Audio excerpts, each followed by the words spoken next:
আগামী সপ্তাহের শুরুতেই রুশ প্রেসিডেন্ট ভ্লাদিমির পুতিনের সঙ্গে বৈঠক করতে পারেন প্রেসিডেন্ট ডোনাল্ড ট্রাম্প। বুধবার বিষয়টি নিশ্চিত করে হোয়াইট হাউস জানিয়েছে, ইউক্রেন প্রসঙ্গে পুতিন ও প্রেসিডেন্ট ভলোদিমির জেলেনস্কির সঙ্গে বৈঠক করতে প্রেসিডেন্ট ট্রাম্প প্রস্তুত। ওদিকে বুধবার মস্কোয় রুশ প্রেসিডেন্টের সঙ্গে বৈঠক করেছেন আমেরিকার বিশেষ দূত স্টিভ উইটকফ। দুজনের এ বৈঠক ইতিবাচক হয়েছে বলে জানিয়েছেন প্রেসিডেন্ট ট্রাম্প। ইউক্রেনে যুদ্ধ বন্ধে বেঁধে দেওয়া সময়সীমার দুদিন আগে এ বৈঠক অনুষ্ঠিত হলো। যুদ্ধবিরতির সিদ্ধান্ত না নিলে রাশিয়ার উপর কঠোর নিষেধাজ্ঞা আরোপের হুঁশিয়ারি দেন প্রেসিডেন্ট ট্রাম্প। শুক্রবারের মধ্যে ইউক্রেনে যুদ্ধ বন্ধ না করলে রাশিয়ার ওপর কঠোর নিষেধাজ্ঞার হুমকি দিয়েছিলেন প্রেসিডেন্ট ডোনাল্ড ট্রাম্প। এমন পরিস্থিতিতেই বুধবার মস্কোয় রুশ প্রেসিডেন্ট ভ্লাদিমির পুতিনের সঙ্গে বৈঠক করেন আমেরিকার বিশেষ দূত স্টিভ উইটকফ। তাদের এই বৈঠক খুবই ফলপ্রসূ হয়েছে বলে সামাজিক মাধ্যমে এক পোস্টে জানান প্রেসিডেন্ট ট্রাম্প।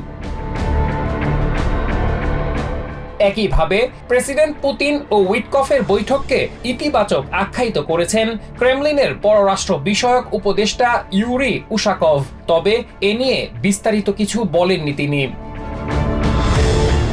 এদিকে উইটকফের সঙ্গে প্রেসিডেন্ট পুতিনের আলোচনার পরই এবার রাশিয়ার প্রেসিডেন্টের সঙ্গে প্রেসিডেন্ট ডোনাল্ড ট্রাম্পের বৈঠকের পরিকল্পনার কথা জানালো white house.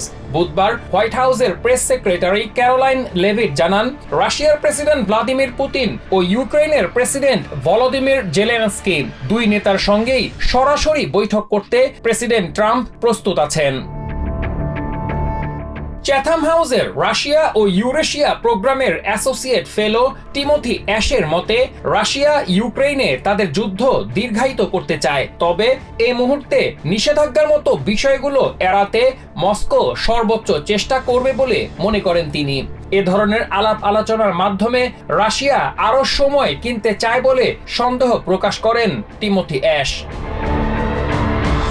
Masum Hasan, TVN 24 news desk. New York থেকে সম্প্রচারিত টিভিএন 24 টেলিভিশন বিশ্বজুড়ে বাঙালির কণ্ঠস্বর।